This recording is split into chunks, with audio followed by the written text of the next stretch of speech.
네, 오늘 3부는 고민정 더불어민주당 의원과 함께하겠습니다. 어서 오세요. 네, 안녕하세요.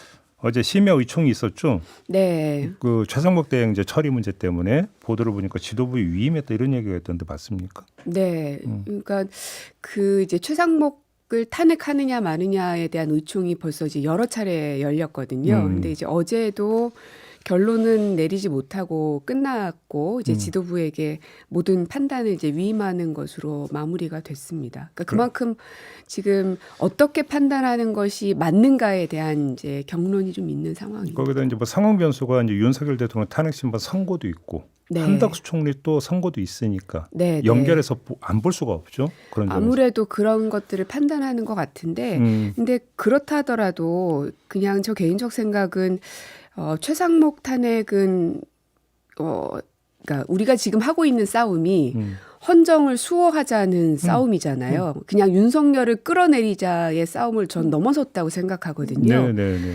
그런데 최상목은 헌법재판소에서 결정 내린 것을 지금 지키지 않고 있는 걸 눈앞에서 보고 있는 겁니다. 국회의원은 침해 판단. 예. 네. 그래서 헌정을 수호하겠다고 거리로 나온 사람들의 입장에서는 헌정을 파괴하고 있는 최상목을 그대로 두는 것이 납득이 되지 않고 용납이 되어지지 않는 거거든요. 네, 네, 네. 그래서 최상목에 대한 탄핵은 헌정 수호 측면에서는 피할 수 없는 영역이다 하는 생각이 네, 개인적으로 그런 생각하시고. 네. 근데 이제 하나 찜찜한 게 있어요. 뭐냐면 최상목도 그렇고 국민의힘도 그렇고 탄핵을 자꾸 유도한다는 생각이 드는 겁니다. 왜 그렇게 보세요? 왜냐하면 그 대통령 탄핵 결정에 대해서는 헌법재판소가 무엇이라고 결정하든 수용하고 뭐 이래야 된다고 이제 최상목이 얘기했지 않습니까? 그러니까 헌재에 대한 결정에 대해서 하나는 못 받아들이겠다고 하고 하나는 받아들이겠다고 네네. 얘기하는 걸 보면 그 안에서 상당한 협박 수준의 그 협박을 정말 받고 있는 것 같고. 최상목 대행이. 맞습니다. 그럼 최상목 대행 입장에서는 다음에 대통령이 될 것도 아니고 정치를 대단히 하겠다는 의지가 있는 분도 아닌 것 같은데 굳이 그 자리에서 그 모든 짐을 본인이 짊어지고 싶지가 않은 거죠. 그 얘기는 최상목 대행이 차라리 나를 탄핵시켜주라. 예. 제 발로 나갈 수도 없고 누군가가 내보내줘야지 그나마 좀 할 말 있게 나갈 수 있는 그림이겠구나. 의원님의 해석을 한마디로 정하면 제발 저 좀 탄핵시켜주세요. 예.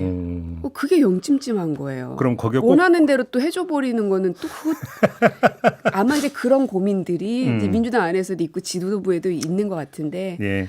그래도 이럴 때일수록 이제 명분과 원칙을 찾는 게 맞지 않나 싶어요. 알겠습니다. 네. 이것 좀 여쭤볼게요.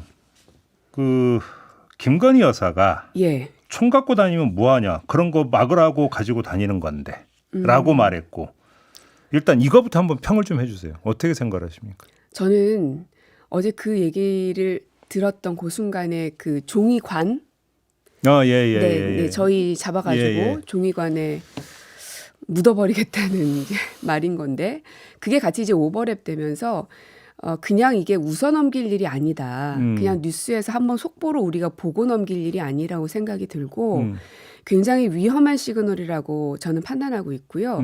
김건희 여사에 대한 어떤 방식을 혹은 어떤 방법을 찾아내서라도 당장 구속해야 된다고 생각합니다. 긴급 구속이 필요하다고까지 생각합니다. 그래요? 네. 물론 이제 저희가 오늘 국회에서 김건희 그 특검, 아니 그 상설 특검에 대한 법안 처리를 예정하고는 있지만 이렇게 절차를 다 따져가면서 해야 되는 게 민주주의 국가이기 때문에 우리가 하고는 있지만 김건희 여사라고 부르고 싶지도 않은데 그분이 이런 말하는 것이 위험한 이유는 저 같은 그냥 정치인 했으면 저 사람 이상한 사람이야 하고 욕하고 말겠지만 우리나라에서 총기 소지가 바로 옆에서 가능한 영역에 있는 사람입니다. 수시로 그 바로 옆에 있는 경호원들은 다 총기를 소지하고 있지 않습니까? 실탄으로. 그래서 저는 그 말을 듣는 순간 우리나라가 그래도 총기 소지가 불가능한 나라이기 때문에 그래도 말싸움이 가능하고 그런데 그 포문을 열어버리는 게 김건희가 될 수도 있겠구나 하는 섬뜩함이 사실은 좀 많이 들었고 네. 그전에는 노상원 수첩이라는 걸 처음에 봤을 때도 그냥 누군가가 그냥 공상소설을 썼구나 이 정도 수준이었다면 실제로 종이관을 샀다는 것을 보도를 보면서 이게 실행하려고 했구나를 우리가 확인한 것처럼 김건희의 그러한 발언도 그냥 우리가 흘려들을 것이 아니라 실제로 실행 가능한 영역에 있는 사람이기 때문에 굉장히 위험하다. 그렇기 때문에 한시라도 빨리 헌재가 이 대통령 탄핵에 대해서 빨리 결정을 내려야 되고요. 이거는 진보 보수 혹은 광장의 영역이 아닌 겁니다. 알겠습니다. 국민의 생명을 위협받는 영역이기 때문에 빨리 결정돼야 된다고 생각해요. 또 한마디가 있는데요. 내 마음 같아서는 지금 이재명 대표를 쏘고 나도 죽고 싶다. 그러니까 지금 정상적인 수준이 아닌 겁니다. 그리고 정말 그렇게 일을 저질러 버릴 수도 있는 상황이에요. 지금은 여전히 대통령의 경호를 아마 여사도 받고 있을 겁니다. 그러나 경호관들이 김건희의 그 신변을 보호하기 위해서 경호를 해야 될 때가 아니라 그녀로부터 국민들을 보호하기 위해서라도 그녀를 차단해야 되는 상황입니다. 근데 저 한마디에는 이재명 대표에 대해서 거의 원한설인 지금 감정이 묻어 나오는 거잖아요. 그렇죠. 왜 이렇게 그까지 생각하는 걸까요? 그게 이제 윤석열 대통령이 했던 뭐 줄타내기니 뭐 예산농단이니 이런 거라고 봐야 되는 걸까요? 글쎄요. 그게 아니라 김건희의 주가 조작 문제부터 논문까지 그러니까 자기를 향해서 계속해서 민주당이 공격했던 것에 대한 원한을 갖고 있는 것 같습니다. 그래요. 국가 예산을 어떻게 했네, 법안을 어떻게 처리했네 그 정도의 고차원의 판단을 하고 있는 것 같지는 않습니다. 왜 나를 이렇게 공격하냐? 네. 아주 그냥 말초적인 인간적 복수심인 거죠. 그래요. 근데 그게 가장 위험합니다. 그렇기 때문에 당장 즉각 분리하는 게 전 너무너무 위급하고 시급한 일이라고 생각합니다. 알겠습니다. 조금 전에 그래서 빨리 그 탄핵 선고가 내려져야 된다고 말씀을 주셨는데 네. 기약이 없습니다. 아무 소식이 안 들리고 있는데요. 왜 이런다고 생각하세요, 의원님은? 어제가 저는 제 마음속의 마지노선이었는데요. 네. 어제가 넘어갔기 때문에 헌재가 정치적 판단을 하려고 하는구나. 상당히 좀 위험한 판단이라고 생각하고요. 그러니까 무엇이 됐든 지난주에 안 한 것은 이해가 갔습니다. 양쪽 진영이 워낙 팽팽하게 긴장 상태에 있기 때문에 어떤 판단을 내리든 한쪽이 터져버릴 수밖에 없다는 것이 예상했기 때문에 그래서 저번 주는 이해가 됐는데 이번 주 금요일에 판단을 하려면 어제는 얘기를 했어야 되는데 아직도 안 한 걸 보면 다음 주로 넘기겠다는 거잖아요. 그러면 이건 아무리 봐도 정치적 판단을 하겠다는 거고 근데 아까 말씀드린 대로 누군가가 총기로 사고를 내버릴지도 모를 지경까지 와버렸습니다. 근데 이것을 정치적으로 판단한다?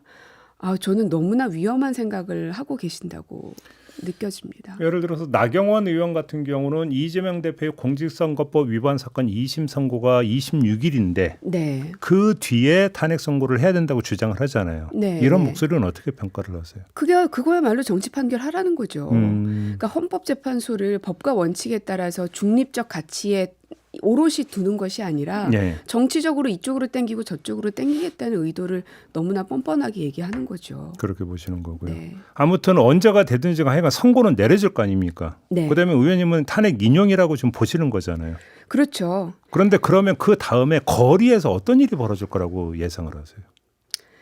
이제 탄핵을 반대하는 쪽에서는 어떤 폭력적 사태가 벌어지지 않을까에 대한 우려가 너무 크고 안 그래도 어제 저희 광화문 집회 끝난 시각쯤 해서 헌재 앞 그쪽으로 이렇게 지나왔는데 진공 상태로 만들긴 했더라고요. 그래요? 차벽이 사람 한 명도 지나갈 수 없을 정도로 다 둘러싸아 놓긴 했습니다만 이게 헌재만 보호한다고 될 일이 아닌 겁니다.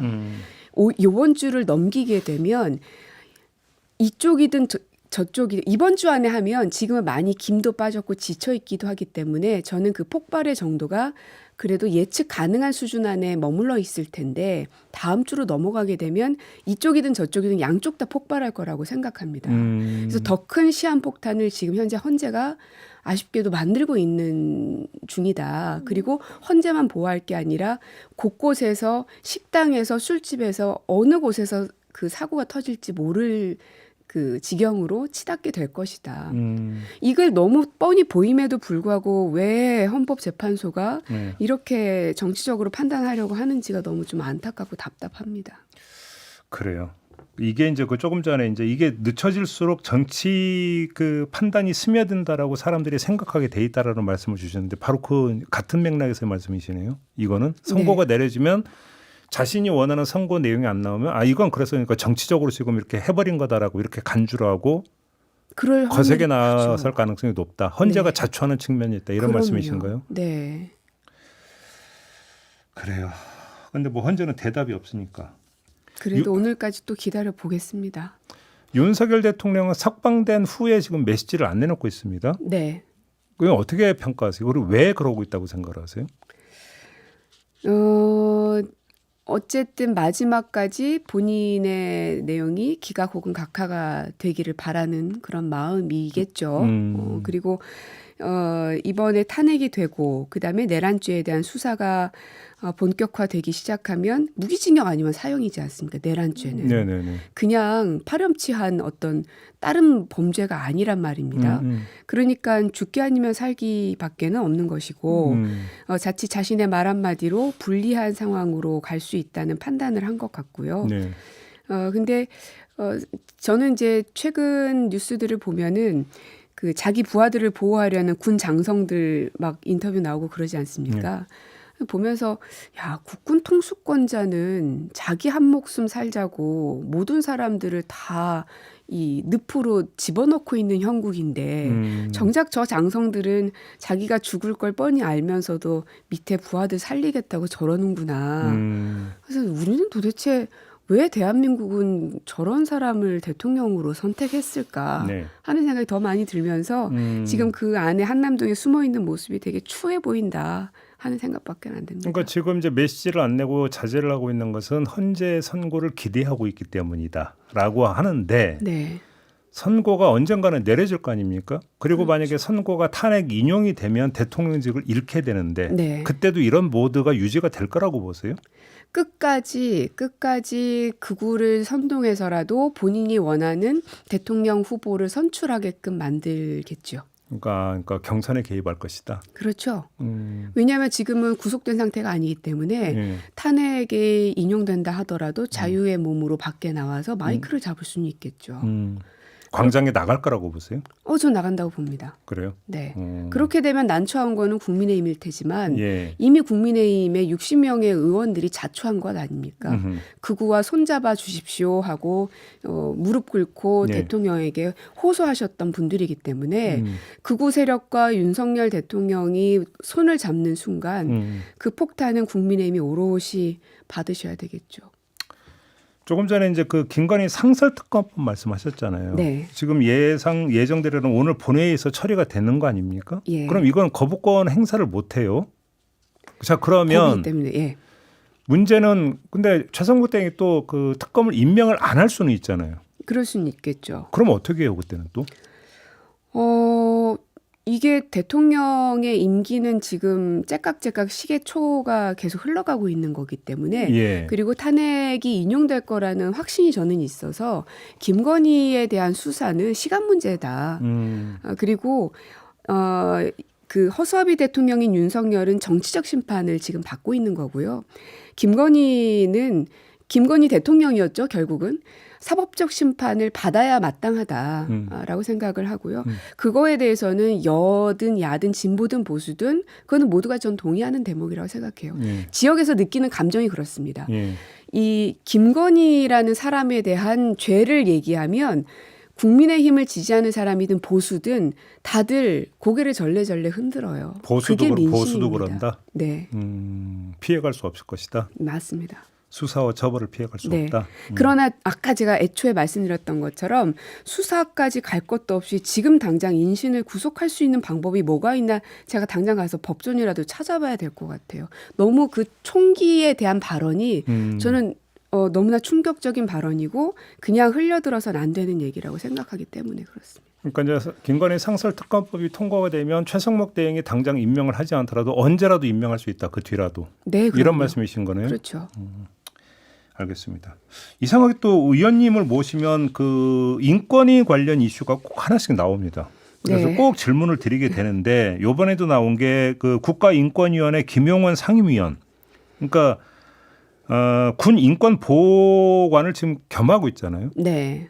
이 김용원 상임위원이 내란 혐의로 구속된 군 장성들을 신속히 풀어달라는 촉구서를 중앙지역 군사법원장에게 보냈다고 하거든요. 예. 어떻게 평가하십니까?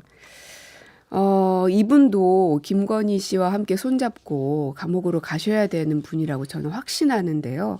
이미 그 국가인권기구인 우리 대한민국을 심사를 해달라라는 그 청원이 국제기구에 들어가 있는 상황입니다. 왜냐하면 혐오를 조장하고 불법적으로 회의를 개최하지 않고 심지어 직원들을 협박하고 그러한 행위를 했던 사람이 인권위원으로 있기 때문에 네. 이것은 특별심사가 필요하다. 거기에 대한 심사 결과는 오늘이 며칠이죠? 3월 20일. 그럼 21일까지가 그 심사 기간이거든요. 예. 그러면 그 심사 결과가 나올 겁니다. 그러면 거기에 따라서 만약에 대한민국이 특별 심사를 받을 수 있는 국가로 지정이 되게 되면 국가 입장에서는 굉장한 타격입니다. 민간 국가로 지정받는 수준의 것이거든요. 그렇지만 지금 무너져버린 인권을 다시 세우고 김용원 같은 인권 탄압 그리고 이 혐오 발언자를 단죄하기 위해서라도 국제기구의 도움을 받지 않을 수가 없는 상황인 것 같아요. 지금 안창호 인권위원장이 세계 국가 인권기구 연합 총회에 참석을 했었잖아요. 그렇죠. 여기서 무슨 얘기를 했는지가 전혀 지금 보도가 안 되고 있는데 혹시 파악하신 내용이 있어요? 왜냐? 공식적으로 못 만났거든요. 만나줄 리가 만무하지 않겠습니까? 헛걸음했습니까? 네. 그냥 이게 인사 정도 한 수준으로 알고 있는데 왜냐하면 그 소위에 있는 사무국 사람들도 그 간미에 있는 그분들도 심사를 앞두고 있는데 대상 국가의 위원장하고 만나는 것 자체가 공정성에 의심을 받기 너무 좋지 않습니까? 제정신 바뀐 사람이 누가 그거를 공식적으로 면담을 받습니까? 그래서? 그거를 면담을 해달라고 찾아가는 이 사람도 진짜 제정신은 아닌 거죠. 그러면 여행 경비 자체는 혈세 낭비다? 혈세 낭비죠. 아무튼 그럼 심사 결과는 내일까지는 나오게 돼 있습니까? 심사가 내일은 끝나니까요. 그 이후에 결과는 나올 겁니다. 알겠습니다. 자, 오늘 말씀 여기까지 드려야 될 것 같습니다. 고맙습니다, 의원님. 네, 고맙습니다. 고민정 더불어민주당 의원이었습니다.